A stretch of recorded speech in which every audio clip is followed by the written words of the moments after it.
What's up everybody, my name is Steven and welcome to QO Photos. So today I wanted to talk about art shows, or like basically your first time going to an art show or being at an art show and exhibiting your work. This is something that I've only done a few of. I've only done 3 shows so far.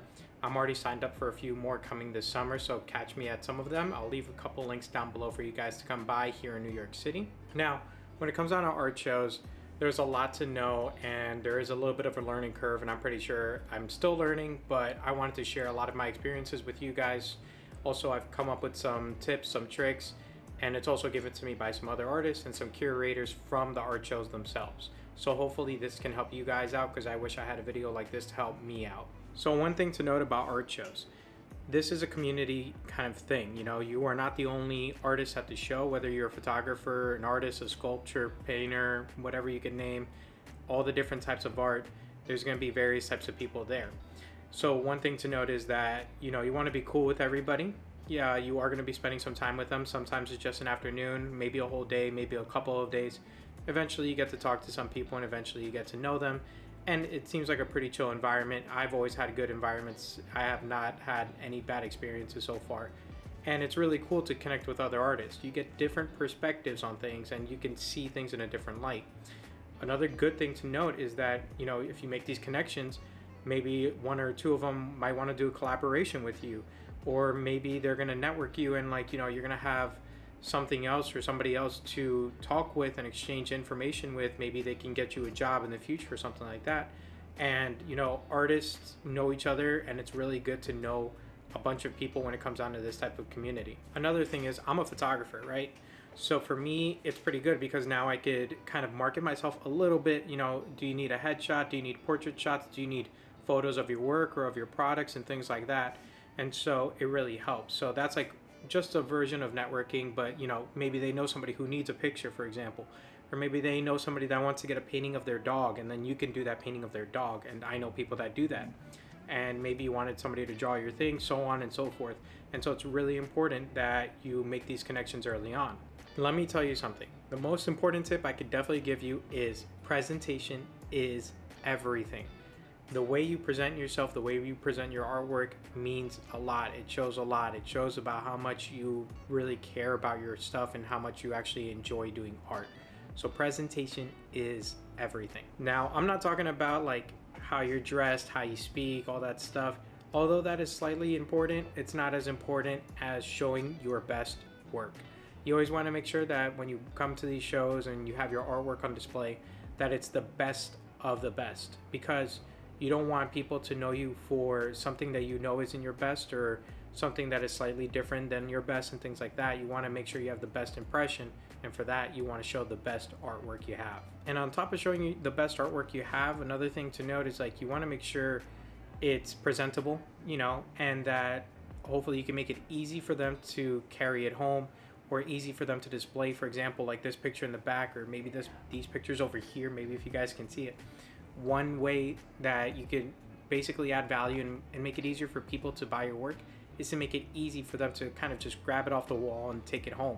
So displaying your pictures in frames, or your art in frames, or a canvas frame with a hanger on the back and things like that, which makes it easier for people, also adds to your presentation, makes it easier to sell, and then easier for the people when they buy it and, you know, they put it up on their walls, for them to just boom, put it on and just to enjoy it. You know what I mean? It's your best work, and I'm gonna make it as easy as possible for people to just take it off the wall and take it home.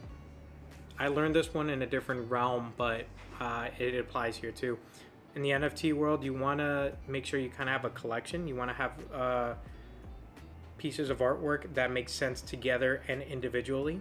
And this applies to an art show too. If you can make a piece of work or works that create this overarching, like, main idea all together, and each one has their own story, it would be a really good thing, you know. And it doesn't have to be overly complicated. Imagine you had a bunch of vintage things. One picture is a vintage car, the other one's a picture of a vintage lamp, the other one's like a vintagey looking room in an antique shop, whatever.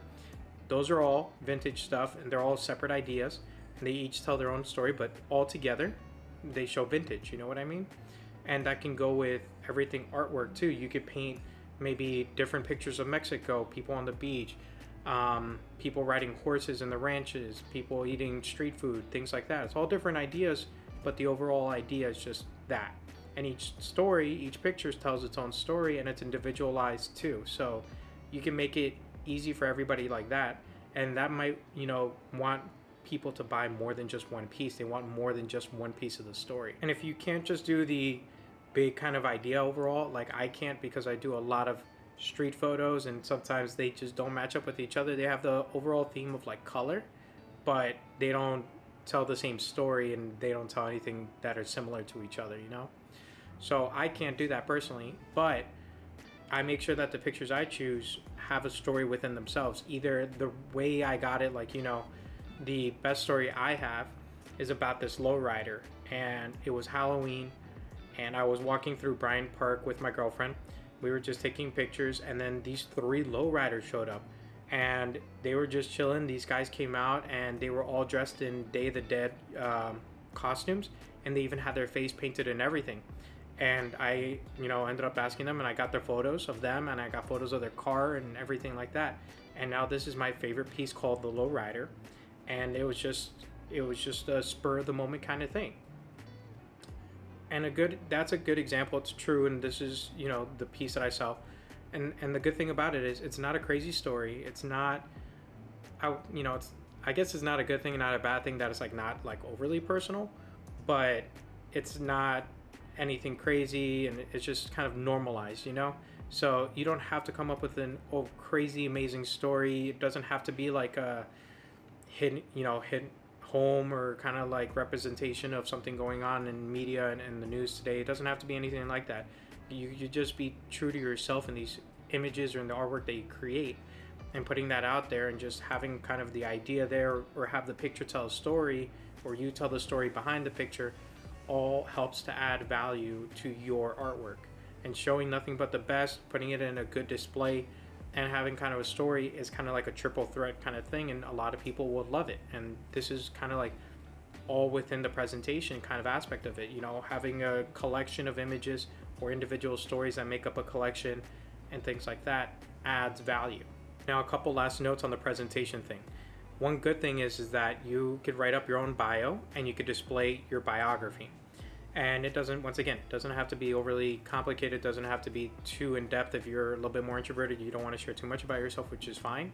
You can just write a story about why do you do this art, how did you get into this art, and what does this collection mean, or, why are you here to display these photos, things like that. And you can just keep it simple like that, and it works. And, that's just a way for people to get to know you more. If maybe you're not standing with your photos, they could read your bio and they could learn about you. Because a lot of it is like, they might like the artwork, but if the person's an asshole, maybe they don't want to buy from it. But if they know that this person's a genuine person, it's a good person and things like that, they're more likely to buy it because they like you, And that doesn't have to do with everything, but it's like a mixture of everything that I'm saying here will lead to somebody wanting to get your artwork to have at home. On the last note for presentation is basically have business cards. I personally spent a little bit more than I should on business cards, but there's a reason for it. I order my stuff on like moo.com. So for example, these are my cards. I'm gonna see if I can get them in focus. And they're matted out. They also have a couple of my pictures. These are all pictures that I've taken. I could show my portraits. Maybe I just wanna, get a person who wants to do a portrait shoot with me, or I can do some of the pictures that I personally am selling at art shows and on my website. I have to put my own self in there, But these are pictures that I put on my website and everything like that. These are for sale. And later on, when the person is like looking at my card, they're going to be like, yeah, I remember this picture. I like this picture. Maybe I want to order it. And with my info on the back, they're able to just order it, And so it really helps. And the main thing about having the business cards is have them in your pocket, have them on hand, have them on the table, easy to grab. And you're going to personally hand this card to somebody, because that's going to make sure that they remember your face. They connect the face to your card, and in my case, they can remember at least one of your images, and as to who you are. And later on, when they look at your card, they're gonna remember everything about you, and it's really good, and it's a really good thing to keep in mind. Like I said, I spend a little bit over what normal people will, but I think it's really good that I did that, because it's gonna leave a lasting impression, which is basically the idea here. Now, I just remember this one thing, okay? I accidentally forgot the smallest little bit. And it's so small, people forget about it. And that's labels. Labels are just a tiny piece of paper that just tell you the name of the artwork, the name of the artist, the size, how much it is, and where they can reach you at later on or at the time of the show. So it's like really simple, but it means a lot. It's like your biography, but shrank and meaning for the, the image itself that these people want to buy. And so it's like really good that you have a clear-cut label, a good name. You don't have to like go crazy on the names once again. Your name on it, maybe the size of the piece, the price of the piece is definitely important, and maybe how they can reach you, aka your website, your Instagram, your Twitter, your phone number, things like that. So once again, if you're not there, they can read the label. They know everything that they need to know about this picture in case they just wanted to buy it off the wall. Maybe the curator or something can help you out. This is going to be really good for you when you're not there. You don't always have to be standing with your artwork. Maybe you're talking to another artist. Maybe you're networking. Maybe you went to the bathroom. Maybe you went to get food. But at least your label is there and people are going to know what it is and how they can reach you. So it's really good to have a clear-cut label on all this stuff. So that is it for presentation. Now I'm going to move on to basically the physical aspects. It's all presentation, but this is going to be the more physical aspects of things you want to note when you're there. Or like there's going to be more marketing kind of stuff for when you're at this art show. So you came up with your collection, you came up with the images, you selected which images you want. As I said earlier, you want to invest in good frames. You want to, make sure that it's displayed well. So one of the things you want to do is, first off, you want to make kind of set of like cheap kind of things, medium kind of expensive things, and then very expensive. You want to have kind of a range. Here's what I suggest, and this is from a curator himself. I will put him up here, Sophocles from StartShows. Super cool dude. Reach out to them if you guys want to do a show. It's really awesome. From what he told me, the first thing you want to have is called a marquee piece, or this really large piece. It doesn't have to be like taking up the whole room, but bigger than the rest of your collection. That way, it's your most expensive piece, your most grandest piece, and it's an eye catcher. It's gonna make, people are gonna see that. They might want to see the rest of your artwork. So this is gonna be the most expensive one. Of course, you're gonna invest a lot more in this one. And the bad part / good part is it's gonna move slow, which is bad. It might not sell right away, it might sell in the next couple of shows, but you've already made it. And then that means when you do sell it, it's going to be the most expensive piece. You're going to make most of your money back, or you're going to make money on that one, So it's like, it's slow, but you'll make money, and it's a big eye catcher, and people are going to be like, oh, I love that picture, or I love that painting, and I love that whatever it is, and that is going to get some eyes on it, and people are going to come to your work. And of course, not everybody can afford the big expensive stuff, so you want to have medium stuff that is like kind of like normal size. Like this stuff is, I would say, is relatively normal size, and that's going to help you. Those are going to move quicker than the marquee, and it's going to be cheaper than the marquee, but you're still going to be making money, and then those things just move easy, and maybe you'll make most of your money back on this medium set stuff. Lastly, you want to have small things. Pocketable is definitely a big thing, or at least if you have, for example, I'm a photographer, I have images, I can't really like shrink them down too small, so I use letter size 8x11, like literally like piece of loose leaf paper size. Having something like that, that's also super cheap, will move very fast. So let's say you have small prints. Of course, I said the size 8x11, and each one you would be selling it at like 25, $30. And if you have 10 of these, and let's say you have medium frames for $500, and then you have the big marquee for $2,000. Not everybody has $2,000. A lot more people are going to have $500. Not everybody who has $500, but they have $20, $30, and they want to support you as an artist. They're going to buy the small print. You could also do stickers. You could make your own custom stickers and sell just the stickers by themselves. It's going to be like a couple of bucks each, maybe like $2 each. But even then, it's like quantity over pricing. It's like it doesn't have to be the marquee piece every single time, but these small things will move because everybody has a few bucks to spare, or it's easy, it's pocketable. They can continue on the rest of the show and just hold on to this piece of paper, or hold on to these little statues. Is definitely another one. Somebody had little statues. Those things sold like hotcakes. Like those things were moving. But those things are pocketable, definitely are great. And even though it's on the cheaper side, remember, it's like you're going to order those things in bulk, and so it's not that expensive, and you're going to make the money back on each individual one. So definitely having one large marquee eye grabber the medium frames, which are going to be like, or the medium artwork, I should say. The medium artwork, which is going to grab more attention and definitely be open to more people. And then the small stuff that's going to be for basically everybody. And so all those things are going to help market you, and then you're hitting almost every price point you can. And that's going to be a good thing, because now basically everybody is open to get some piece of artwork from you. And of course you could hold on to the originals. And so, for example, one good idea, once again from the curator, is that the big frames are going to be the originals. Those are like kind of one size only kind of things. Let's say you're a painter.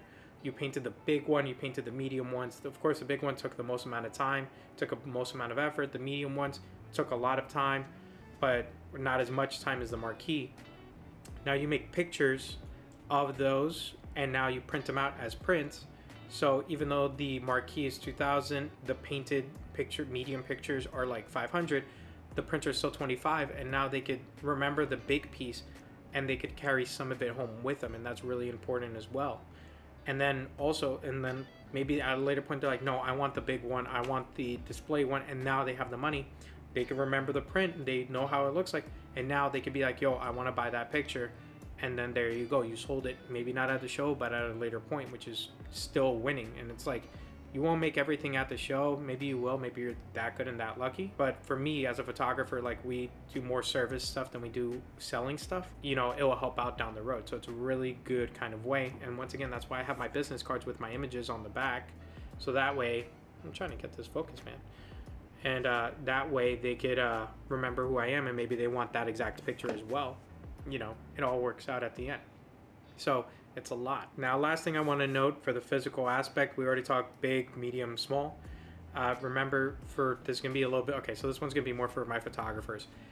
Make sure that you have a good frame. Make sure it's not chipped or anything. We already said that earlier, I hope. But you want to use anti-glare glass. And this actually goes for anybody who's displaying artwork in a frame.